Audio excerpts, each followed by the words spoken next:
हाय दोस्तों, मैं आपका दोस्त सुनील। आज मैं आपके लिए एक ऐसी कहानी लेकर आया हूँ कि अगर आप भगवान पर भरोसा नहीं करते हैं या भगवान को नहीं मानते हैं तो इस कहानी को सुनने के बाद आप भगवान पर भरोसा करने लगेंगे। अगर वीडियो अच्छा लगे तो लाइक और सब्सक्राइब ज़रूर कीजिएगा, प्लीज़ हेल्प मी।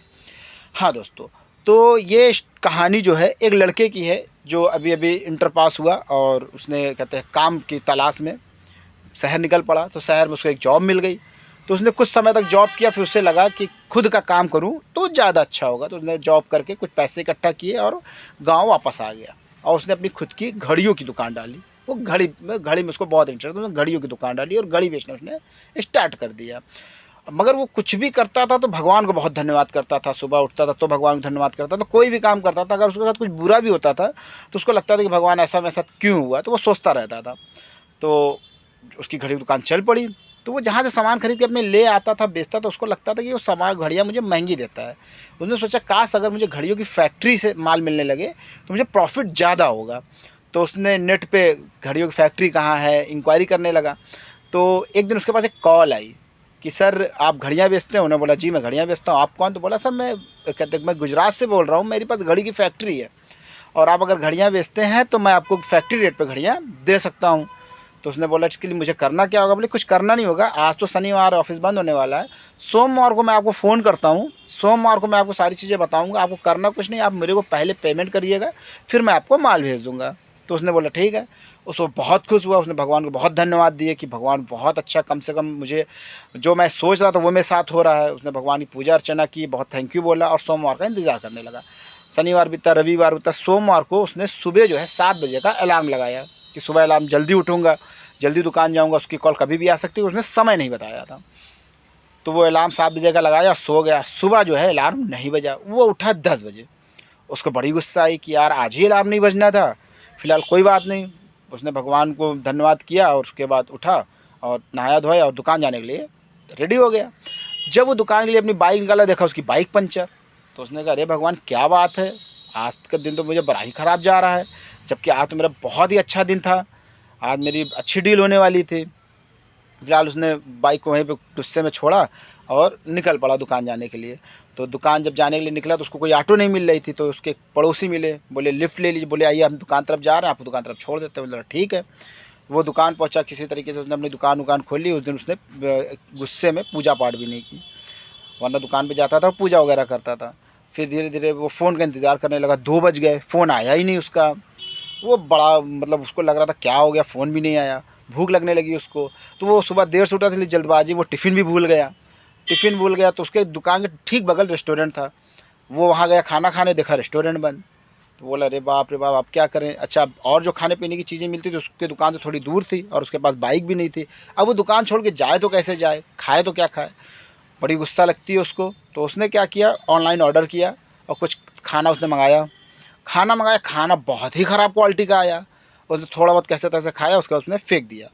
और भगवान से बोला भगवान क्या बात है, आज का दिन तो मेरा बहुत ही ख़राब जा रहा है। हाँ, मुझे बहुत ही गुस्सा आ रहा था। फिर उसने इंतज़ार किया, शाम को 5 बजे उसके पास कॉल आई। जब कॉल आई तो बहुत खुश हुआ कि चलो ये कॉल आई। तो कॉल जब आई, उससे बात कर रहा था कि हाँ बताइए। उसने बोला कि देखिए आप मेरे को 1 लाख रुपए पेमेंट कीजिए, मैं आपको बाई कोरियर घड़ियाँ भेज दूँगा, ठीक है। तो उसने बोला, जैसे ही उसने बोला हाँ मैं आपको पेमेंट करूँगा, मोबाइल जो है फ़ोन डिस्कनेक्ट हो गया, मोबाइल ऑफ़ हो गया। उसने देखा मोबाइल ऑफ, उसको बहुत गुस्सा लगी कि यार इतनी अच्छी डील चल रही थी, इतनी अच्छी बात चल रही थी हम लोगों की, और बस केवल कुछ ही बातें बतानी थी और मोबाइल डिस्चार्ज हो गया। आज ही मोबाइल डिस्चार्ज होना था। उसने कोई बात नहीं। अच्छा, वो सुबह जल्दबाजी से निकला था तो टिफ़िन और चार्जर साथ में रखा था, वो चार्जर भी भूल गया। अब उसको बहुत ही ज़्यादा गुस्सा आ रहा था कि यार ये मेरे साथ आज क्या ही हो रहा है। फिलहाल अब करे तो क्या करे, वो उसका मन नहीं लग रहा था, दिल नहीं लग रहा था। वो भगवान को नहीं याद कर रहा था, उसका मन ही नहीं लग रहा था। फिर उसने दुकान जल्दी से बंद किया और शाम को 7 बजे घर आ गया। आया और दिमाग उसका डिस्टर्ब, तो उसने मोबाइल चार्जिंग वार्जिंग में लगाया, कुछ खाया वाया, और जैसे ही आराम करने चला वैसे लाइट कट गई। जब लाइट कट गई तो उसको उसका गुस्सा 7वें आसमान पर। उसने बोला भगवान ऐसा आज मैंने क्या गलती कर दी है जो कि आज सुबह से मेरे साथ सिर्फ गलत ही हो रहा है, अच्छा हो ही नहीं रहा है। वो ऐसे बड़बड़ाते बड़बड़ाते सो गया। उसको नींद लग गई। जब नींद लग गई तो सपने में उसको भगवान जी मिले। उन्होंने भगवान से पूछा भगवान ऐसा क्या हो गया कि आज मेरा पूरा दिन ही ख़राब हो गया? कहे आज जो भी चीज़ें हुई हैं सब मेरी वजह से हुई है। मैंने ही अलार्म नहीं बजने दिया, मैंने ही तुम्हारी गाड़ी पंचर की, मैंने ही रेस्टोरेंट बंद कराया और मैंने ही तुम्हारी बिजली काटी। बोला भगवान जी ऐसा क्यों?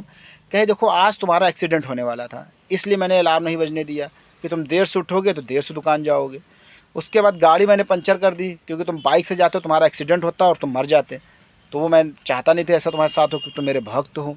उसके बाद रेस्टोरेंट वाला जो हो मिलावटी खाना बना के खिलाता था, वो खाना तुम अगर खाते तो बीमार पड़ जाते और मैं चाहता नहीं था कि तुम बीमार पड़ जाओ। और बिजली मैंने इसलिए काट दी कि अगर आज बिजली आ रही होती तो शॉर्ट सर्किट होता और तुम्हारा पूरा घर जलता और तुम भी जल जाते। इसलिए ये सारी चीज़ें मैंने तुम्हारे अच्छे के लिए की। तो मैं हमेशा वही करता हूँ जो तुम्हारे लिए अच्छा होता है, मैं वो बिल्कुल नहीं करता हूँ जो तुम्हें अच्छा लगता है। उसकी नींद खुलती है, उठता है और भगवान के पास जाता है, हाथ जोड़ता है, अगरबत्ती जलाता है, भगवान को शुक्रिया अदा करता है और बोलता है भगवान प्रभु बहुत बहुत धन्यवाद आपका कि आज आपने मेरी जान बचा ली। भगवान ने कहा कि तुम मेरे बहुत बड़े भक्त थे और मैं नहीं चाहता हूँ कि जो मुझे मानता हो उसके पीछे उसके लिए कोई प्रॉब्लम खड़ी हो, इसलिए मैंने ये सारी चीज़ें तुम्हारे लिए ही की। तो उसने भगवान को बहुत बहुत धन्यवाद दिया। उसने बोला कि भगवान हमेशा आप वही करिएगा जो मेरे लिए अच्छा हो, जो मैं चाहता हूँ वो बिल्कुल मत करिएगा। तो हमें इससे ये सीख मिलती है कि अगर हमारे साथ कुछ गलत भी होता है तो हमें भगवान पे भरोसा बनाए रखना चाहिए कि कहीं ना कहीं भगवान ही चाहता था ऐसा कुछ होने के लिए, इसीलिए ऐसा हुआ है। तो इसलिए दोस्तों अगर आपको मेरी स्टोरी थोड़ी भी अच्छी लगी हो और थोड़ी भी, तो उसको लास्ट तक सुनिए, आपको अच्छा लगेगा। और वीडियो प्लीज़ लाइक और सब्सक्राइब जरूर करिए कि नेक्स्ट वीडियो जब आए, नेक्स्ट स्टोरी जब मैं आपको सुनाऊं तो आप तक मेरा वीडियो पहुंच सके। Thank you.